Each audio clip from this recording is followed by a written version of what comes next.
ஓம் சாய்ராம். ஜெய் சாய்ராம். என் அன்பு குழந்தையே, குணங்களற்ற பரிபூர்ணனான நிர்குணனானவன் நான். எனக்கு பெயர் கிடையாது, தங்கும் இடமும் கிடையாது.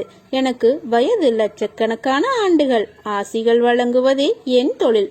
எல்லா பொருட்களும் என்னுடையவை. ஒவ்வொருவருக்கும் ஒவ்வொன்றையும் நான் அளிக்கிறேன். இவ்வையகம் முழுவதும் என்னுள்ளடக்கம்.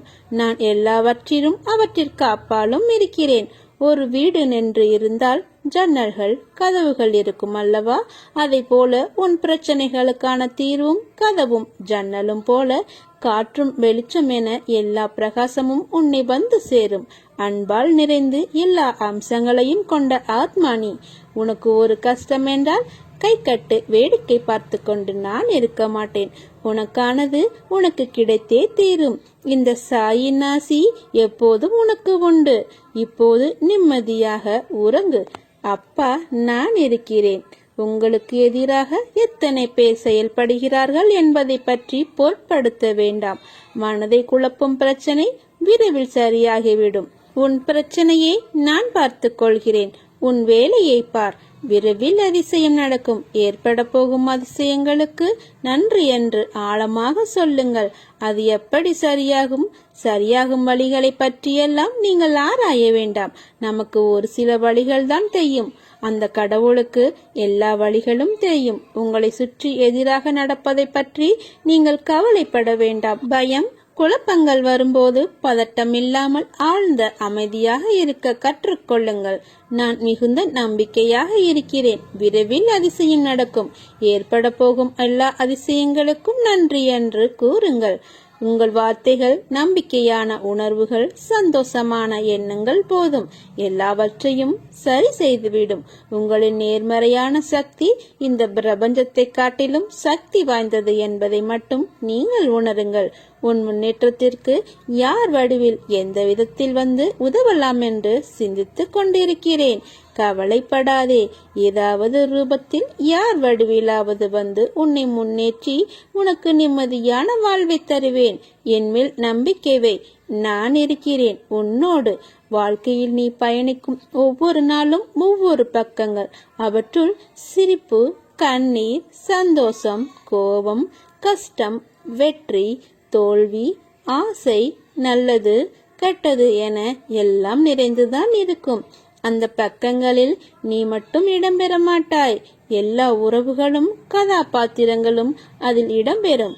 அவர்களால் உனக்கு கிடைத்த அன்பு, கிடைக்காத அன்பு, நிலையில்லாத அன்பு, உண்மையான அன்பு என பல பரிமாணங்கள் இடம்பெற்றிருக்கும். அவை உணர்த்தும் புரிதல், ஒரு அன்பு விலகும் போது ஏற்படும் வலி, ஒரு அன்பு கிடைக்கும் போது ஏற்படும் சந்தோஷம் என பல வர்ணங்கள் கொண்டது. இவற்றையெல்லாம் அனுபவிக்க விரும்பவில்லை என்றாலோ அல்லது அனுபவிக்க விரும்புகிறேன் என்று சொன்னாலோ இவை ஒன்றும் உன் கையில் இல்லை. யார் யார் உன் வாழ்க்கையில் அமைய வேண்டும் என தீர்மானிப்பது நான். இதற்கும் எவற்றுக்கும் நீ காரணமில்லை. புரிகிறதா? உறவுகள் என்றால் சண்டைகளும் மனக்கசப்பு வருவதும் இயல்புதான். ஆனால் அதற்காக என் வாழ்க்கையை நான் தனியாக வாழப்போகிறேன் என்று சொல்வது அர்த்தமற்றது.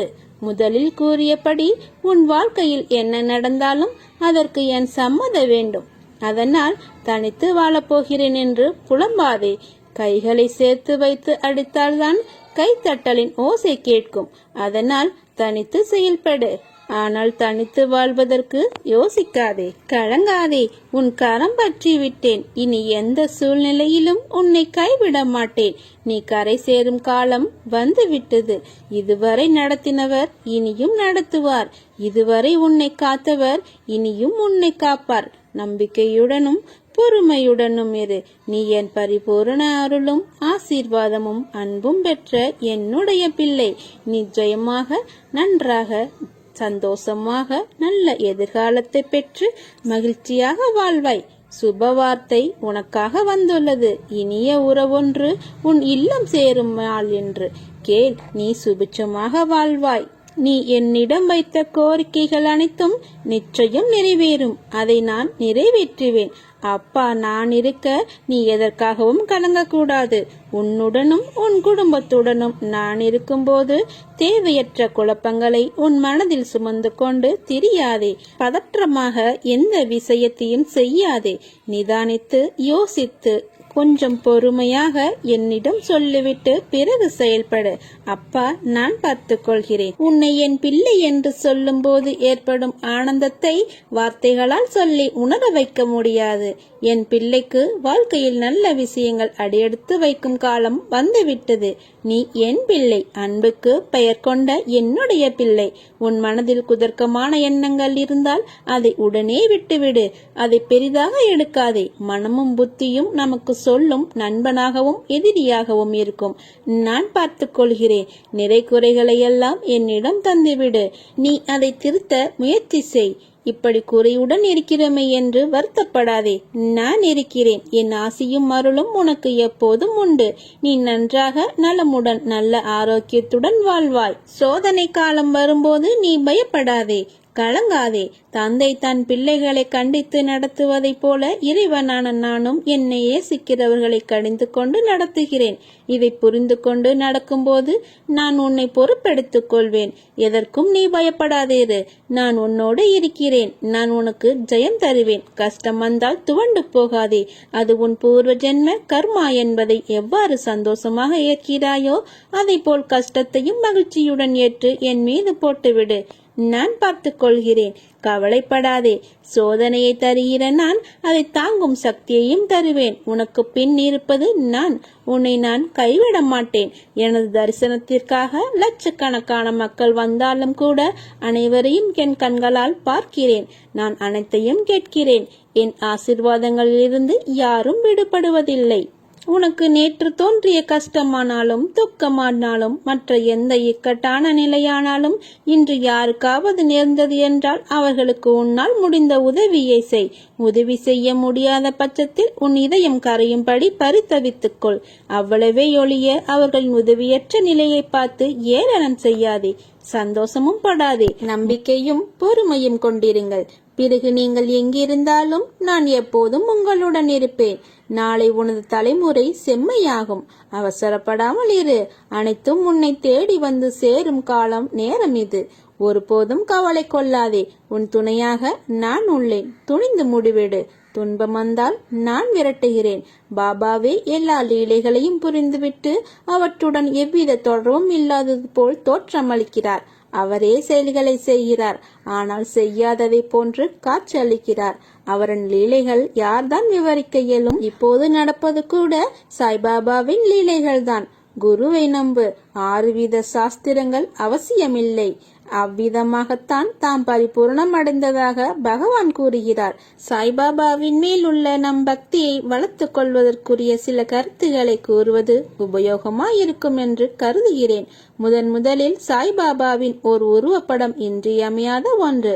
ஏனெனில் பாபாவும் அவரது படமும் வேறல்ல. தவிர அது பாபாவின் மேல் இடையறாத தியானம் செய்ய வேண்டியதன் உயர்வை பற்றி சக்தி வாய்ந்த முறையில் நினைவுபடுத்துகிறது.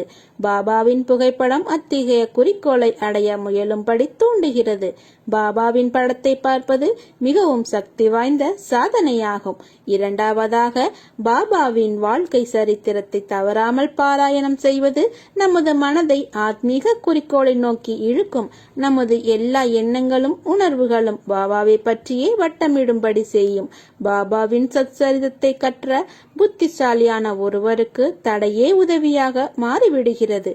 மூன்றாவதாக, எப்போதுமே பாபாவின் நினைவிலேயே மூழ்கி அவரது திவ்ய நாமத்தை இடையராது உச்சரிப்பதில் நம் மனதை இடம்படுத்தும்படியான வழக்கத்தை வளர்த்துக் கொள்ளலாம். நாலாவதாக, நாம் எதை உண்டாலும் அல்லது பருகினாலும் அதை மானசீகமாக பாபாவுக்கு நிவேதனம் செய்து அவரது பிரசாதமாக உண்ணும் பழக்கத்தை வளர்த்துக் கொள்ளலாம்.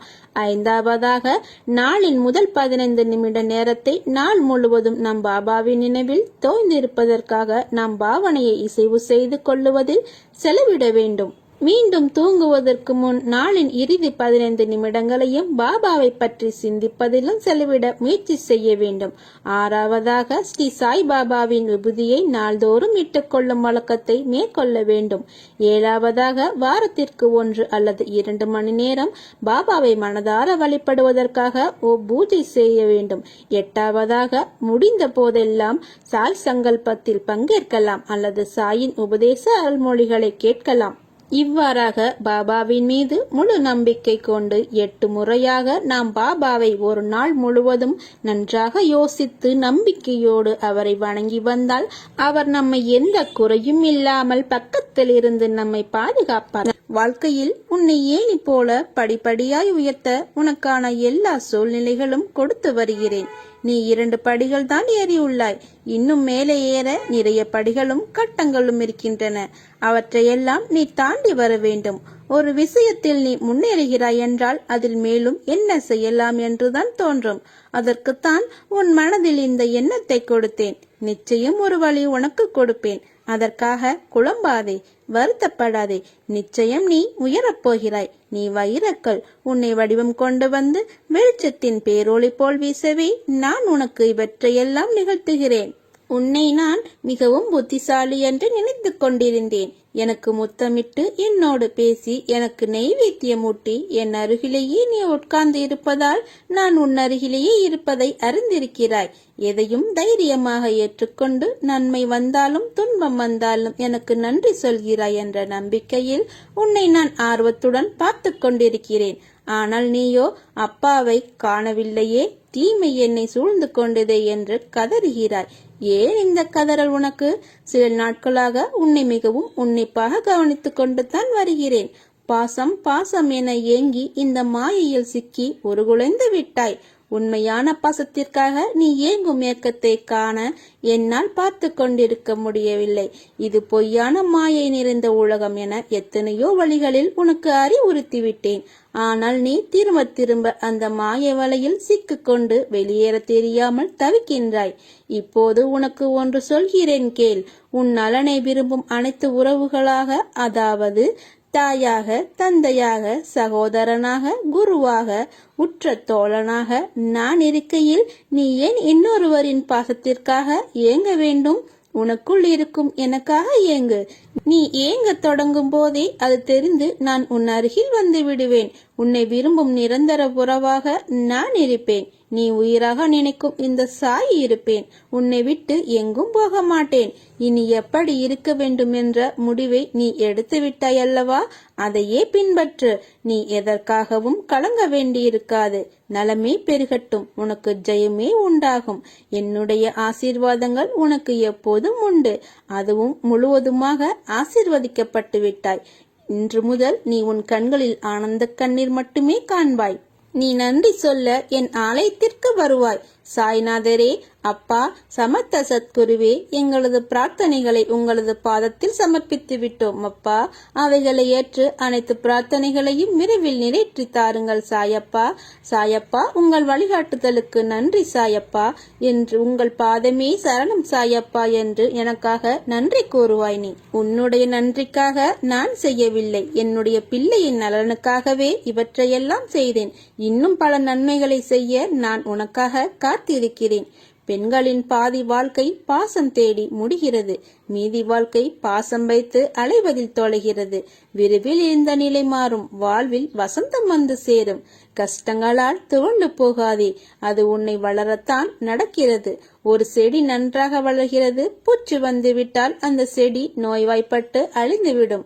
அதற்கு உரம், மருந்து என போடுவது அதை நன்றாக வளர்க்கத்தான். அதை போலவேதான் நானும் உனக்கு சூழ்நிலைகளை தருகிறேன்.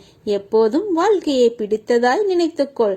எனக்கு பிடித்ததில் கஷ்டம் வந்தாலும் அதை சரியாகும். எல்லாம் கடந்து என் வாழ்க்கை பாதை அன்பு நிறைந்த அழகானவையாய் மாறும் என உனக்குள் நீ சொல்லிக்கொள். நிச்சயம் இந்த வார்த்தைகளை உனக்குள் சொல்லிக் கொள்ளும் போது நானும் சந்தோஷம் அடைகிறேன்.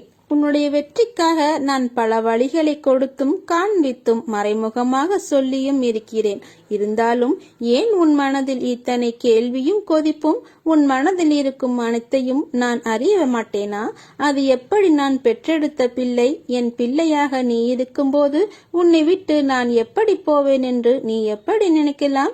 உன்னை வலுப்படுத்தவே நான் வந்துள்ளேன். நீ அறிந்தது இந்த ஒரு ஜென்மத்தில்தான் நான் உன்னுடன் இருக்கிறேன் என்று.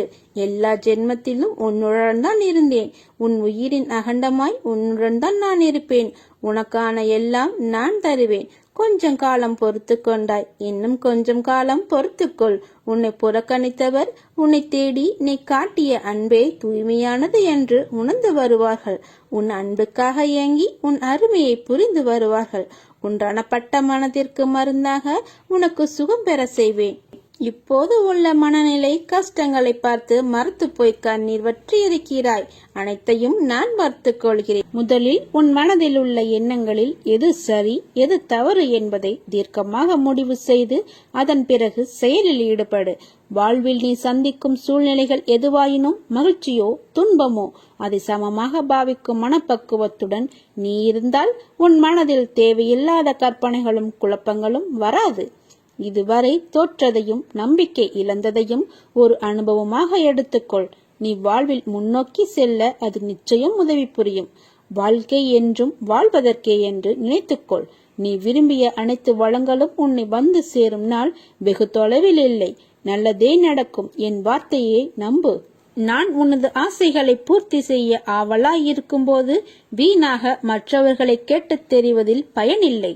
உனது எல்லா கேள்விக்கும் நானே விடையளிக்க தயாராக இருக்கும்போது மற்றவர்களை கேட்பதையும் அனாவசியமாக பிறரிடம் விசாரிப்பதையும் நான் விரும்புவதில்லை. உனது கவலைகளுக்கு காரணம் உனது கர்ம வினை என்றேன்.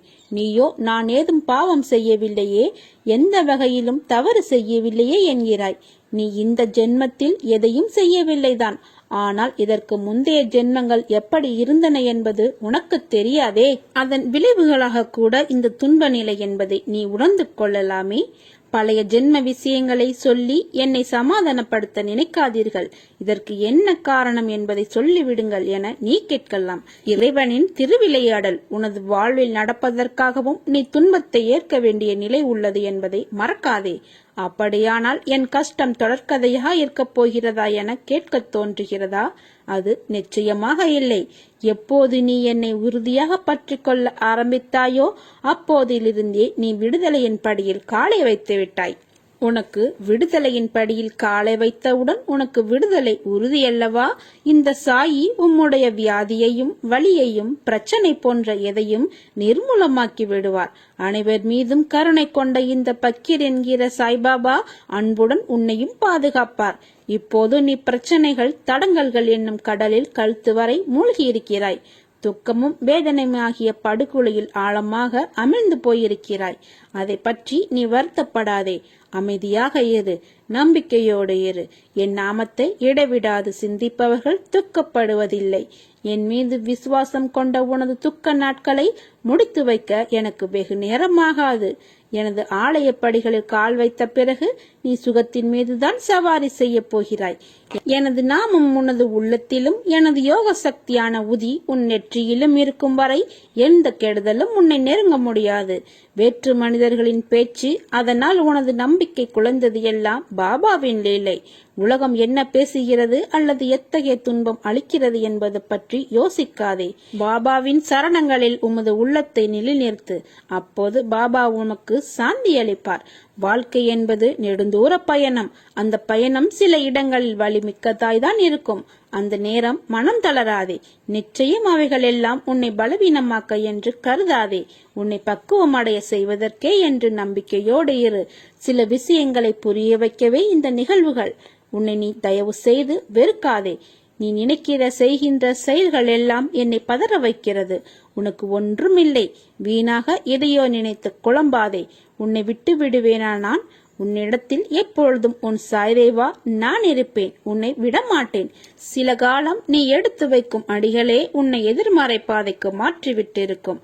ஆனால் உன் இப்போதைய காலம் உனக்கான பொற்காலம். உன்னை விட்டு விலகி போன நேர்மறை பாதையெல்லாம் உன்னை தேடி வந்து விட்டது.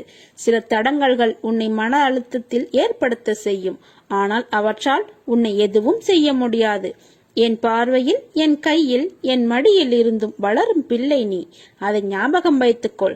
உனக்குள் தைரியம் என்ற வார்த்தை இரத்த ஓட்டத்தில் இருக்கிறது. அதை நினைவு கொண்டு அதன்படி நட. நீ எதற்கும் பயப்படாதே, கலங்காதே. உன்னில் நிச்சயம் வெற்றி என்ற தீபத்தை நான் ஏற்றுவேன். நிச்சயமாக எல்லா செல்வ வளங்களையும் பெற்று சீரும் சிறப்புமாக மகிழ்ச்சியான வாழ்க்கையை பெறுவாய். நானே உன் காவலன். நான் நுழைவதற்கு கதவேதும் தேவையில்லை. எனக்கு வடிவமோ விஸ்தீர்ணமோ கிடையாது. நான் எங்கும் எப்பொழுதும் நிறைந்திருக்கிறேன். தம்முடைய பாரத்தை என் மேல் போட்டுவிட்டு என்னுடன் ஒருவர் ஒன்றிவிட்டால் அவருடைய உலக சம்பந்தமான சகல விவகாரங்களுக்கும் நானே சுத்திரகதியாகிறேன். என்னை நம்பு, என்னை மட்டுமே நம்பு. நான் உன்னை பார்த்துக் கொள்கிறேன். நீ எங்கு வேண்டுமானாலும் செல், எதை வேண்டுமானாலும் செய். உன்னுடன் உனக்கு துணையாக இருப்பது நான். ஆனால் நீ நல்லதை மட்டுமே செய்ய வேண்டும். அதற்கு மட்டுமே என்னுடைய துணை இருக்கும். நீ செய்யும் அனைத்து நற்காரியங்களுக்கும் நானே பொறுப்பு. நல்லதே நடக்கும். சாயிருக்க பயமேன். ஓம் சாய்ராம், ஜெய் சாய்ராம்.